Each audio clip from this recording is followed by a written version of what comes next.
You just found a really cool old window at your local flea market. Today I'm going to show you a really neat idea you can do with that. Alright. I took some measurements of my window. Then I framed in an opening that's 1 3/4 inches taller and 1 3/4 inches wider. In case you're wondering, this is an interior wall. Next I'll make the window sill. This is a piece of 3/4 inch pine. I made one cutout on each side that matches the thickness of the wall. These little ears on each side are about 1.5 inches thick. For the length, you'll want it to be about the same or just a little bit longer than your trim is wide. Let's install this little guy.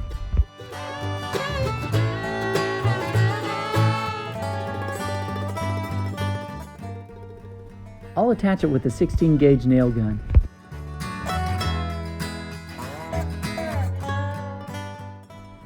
For most interior walls, a 1x10 ripped in half is perfect for this next part.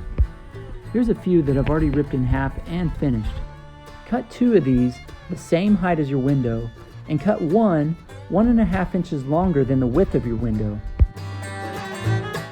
You'll want to remove any hardware that might get in the way of this next part. Now I'll take that long board and attach it to the top with a few screws.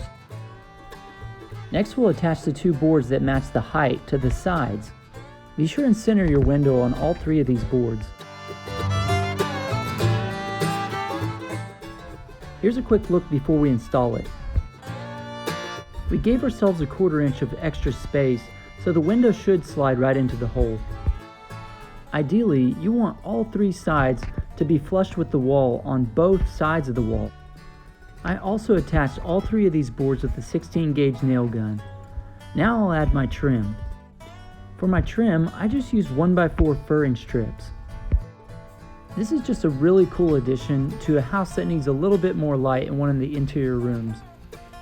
They work really great in an office, a closed-off kitchen, closed-off living room, or if you really don't like your kids, you can also put it in their bedroom. I really hope you enjoyed this video today. Be sure to keep an eye out on my channel for more great DIY videos.